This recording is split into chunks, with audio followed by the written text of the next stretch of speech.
নমস্কাৰ সকলোকে আমি আহি আমাৰ একদম মানে অতি মৰমৰ শ্ৰদ্ধাৰ পৰেশ বড়োৰ ঘৰ পালোহি। তেওঁৰ বিষয়ে ইতিমধ্যে কোৱা হৈছে। এগৰাকী সুন্দৰ বাঁহীবাদক আছিলে, তাৰপিছতে ফুটবল খেলুৱৈ আছিলে, অভিনেতা আছিলে, ফুটবলৰ ৰেফাৰী আছিলে, সৰ্বশিক্ষাত তেওঁ বহুত কামো কৰিছিলে। কিন্তু আজি তেওঁৰ অৱস্থা এয়া, এইজনে হৈছে আমাৰ পৰেশ বড়ো। আমাৰ দিবলৈ একোৱেই নাই।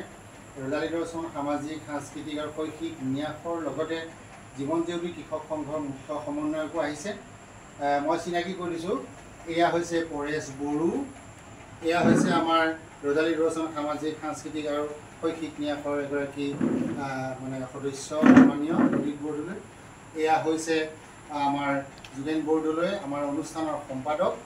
এয়া হৈছে তুলসী বৰদলৈ, তুলসী ডেকা আমাৰ লগত একেবাৰে সহযোগী। এয়া হৈছে পৰেশ বড়োৰ পৰিবাৰ। সেইফালে আমাৰ কেমেৰাত আছে বিৰিঞ্চি বৰদলৈ। প্ৰথমতে আমি সকলোকে নমস্কাৰ জনাই আমি এখনি অংগ বস্ত্ৰৰে প্ৰথমতে পৰেশ বড়োক আদৰণি জনাব বিচাৰিছোঁ। এয়া ললিত বৰদলৈ আদৰণি জনাইছে। তাৰপিছত তেওঁৰ পৰিবাৰ আছে লগতে, তেওঁকো আমি এখনি অংগ বস্ত্ৰৰে আদৰণি জনাম, আমাৰ সন্মানীয় সম্পাদকে জনাইছে।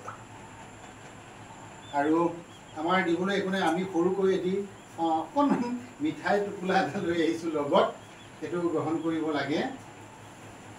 এয়া তাৰপিছতে আমাৰ যিখন শুক্ৰবাৰে আমাৰ যিটো অনুষ্ঠান 16 আগষ্টৰ আছিলে, সেই আগষ্টত আমাৰ যিখন সম্বৰ্ধনা আছিলে সেইখন আমি তেওঁক অৰ্পণ কৰিব বিচাৰিছোঁ।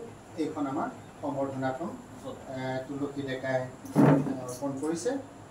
আৰু আমাৰ এটা কমিটমেণ্ট আছিলে, আমি 16 আগষ্টত যি অনুষ্ঠান আয়োজন কৰিছোঁ তাৰ পৰা যি আমাৰ লাভাংশ হ'ব বা উপাৰ্জন হ'ব, সেই উপাৰ্জনৰ পৰা এটা অংশ তেখেতসকলক আমি আগবঢ়াম। আৰু সেই আপাহতে আজি আহিলোঁ, এয়া আমি তেখেতলৈ উপহাৰ হিচাপে বা আমি কিবা এটা সহায় বুলি ভাবিছোঁ, সামান্য আমি সহায় কৰিছোঁ, যাতে তেওঁৰ সুস্থ জীৱন সুস্থতাৰে আৰু বহুদিন জীয়াই থাকে, তাকেই কামনা কৰিছোঁ। এই মুহূৰ্তত তেখেতৰ মুখৰ পৰা দুআষাৰ বক্তব্য শুনিবলৈ মন আছিল যদিও আমি সেইটো হয়তো ঈশ্বৰে নিদিব পাৰে। তথাপি কেনেকুৱা লাগিছে তোমাৰ এতিয়া? ভাল লাগিছেনে? আমাক কি ক'বা, আশীৰ্বাদ দিবানে? ঠিক আছে, ঠিক আছে, বহুত ভাল লাগিছে। আমি পৰিবাৰৰ পৰা অকণমান সোধোঁ যে কেনেকুৱা লাগিছে আমি যে পৰেশ বড়োক আহি এই সন্মানটো দিলোঁ, কেনেকুৱা লাগিছে তোমাৰ? কোৱাচোন। বহুত ভাল লাগিছে আজিৰ দিনটো। মানে যিমানখিনি মানুহটো এই ৰোগত উপভুক্ত হৈ আছিলে, আজি 5 বছৰে চলি আছে তেওঁ, কিন্তু আজি যে তেওঁ যে আহি এনেকুৱা যে সমৰ্থনা আগবঢ়াইছে, খুব ভাল পাওঁ আৰু বহুত ভাল পাইছোঁ। ঠিক আছে, বহুত ভাল লাগিলে। আমিও ঈশ্বৰৰ ওচৰত প্ৰাৰ্থনা জনাইছোঁ আৰু বহুত দিন পৰেছে জীয়াই থাকক। যদিও ৰোগটো হৈ আছে তাৰ মাজতে ৰোগকো তেওঁ যাতে নেওচি আৰু বহুত দিন জীয়াই থাকিব পাৰে, তাকে কামনা কৰিছোঁ। আৰু ক'বলৈ দুখো লাগে, বেয়াও লাগে, আৰু কি বৰ্ণনা কৰিম। ৰাইজে আপোনালোকে দেখিছেই, মুঠতে আমাৰ যিটো কমিটমেণ্ট আছিল আমি এইটো কৰিম, সেইটো আমি কৰিছোঁ। এতিয়া আৰু মাত্ৰ এগৰাকী ব্যক্তিৰ ওচৰলৈ যাবলৈ আমাৰ বাকী আছে। এয়া হৈছে আমাৰ 6ষ্ঠগৰাকী ব্যক্তি আছিল পৰেশ বড়ো।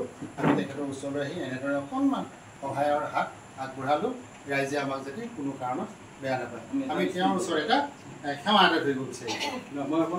ঠিক আছে, আমাৰ নিজৰ হৃদয়ৰ কথা ক'ব, কাৰণ বহু দিনৰ চিনাকি, আমি একেলগে আছিলোঁ। এই পৰেশ বড়োৰ লগত মোৰ বহুত দিনৰ তেওঁ ফুটবল খেলিছিল, ফুটবলৰ ৰেফাৰী কৰিছিল আৰু বড়ো লোক সংস্কৃতিৰ এজন সাধক আছিলে। তেওঁ খুব ধুনীয়া বাঁহী বজাইছিল আৰু লগতে এজন অভিনেতাও আছিল। এই অভিনেতা সম্পৰ্কে মই তেওঁক ভালকৈ জানো। তেওঁ মোক ইয়ালৈ মাতে, এওঁলোকৰ ইয়াত নাটক কৰে, লক্ষী পূজা মণ্ডপতো নাটক কৰে, তেওঁলোকে মোক ইয়ালৈ মাতে, মই আহোঁ। আহি তেওঁৰ এই ঘৰখনতে মই থাকোঁ, থাকি ইয়াতেই মানে নাটক শেষ নোহোৱালৈকে বা লক্ষী পূজাৰ নাটক শেষ নোহোৱালৈকে মই এওঁৰ তাতে থাকি মানে খোৱা বোৱা কৰি এই নাটকৰ কাৰ্যসূচী মই চলাই যাওঁ। এওঁ মোৰ খুব মৰমৰ আৰু এই ভণ্টিগৰাকী এওঁ মোৰ অতিকৈ মৰমৰ। গতিকে বহুত দিন মই তেওঁৰ ওচৰলৈ আহিব পৰা নাছিলোঁ, মাজতে আহিলোঁ আৰু আজি আকৌ আহিছোঁ। মোৰ ক'ব লগাখিনি ইমানে। আৰু তেওঁক মই মানে ভগৱানৰ ওচৰত প্ৰাৰ্থনা জনাইছোঁ, তেওঁ যেন খুব সুন্দৰকৈ মনত শক্তি পায় বা তেওঁ মনত যাতে কোনো দুৰ্বল ভাৱ নাৰাখি মনটোক উৎসাহিত কৰিবলৈ ভগৱানৰ ওচৰত মই প্ৰাৰ্থনা জনাই মোৰ ক'ব লগাখিনি সামৰণি কৰিছোঁ। সুন্দৰ। এইখিনিতে এটা কথা মই ক'বই লাগিব, পৰেশ বৰুতালৈ যেতিয়াই আহিম বুলি কৈছিলোঁ তেতিয়াই আমাৰ এগৰাকী সদস্য বিৰিঞ্চি বৰুৱালে বাৰে বাৰে মোক কৈছিলে বোলে ময়ো যাম। গতিকে মই বিৰিঞ্চিক অকণমান সন্মুখলৈ আহি কিবা যদি কথা পাতিব লগা আছে অকণমান পাতিলে মই বিৰিঞ্চিয়ে অকণমান কথা পাতিব। তেওঁ কেমেৰা কৰি আছে কাৰণে সন্মুখলৈ নাহিলে আমি পুনৰবাৰ সকলোকে শ্ৰদ্ধা জনাইছোঁ। ঈশ্বৰে মংগল কৰক। আমি এটা সেৱা এটা কৰিব। কৃষ্ণ কৃষ্ণ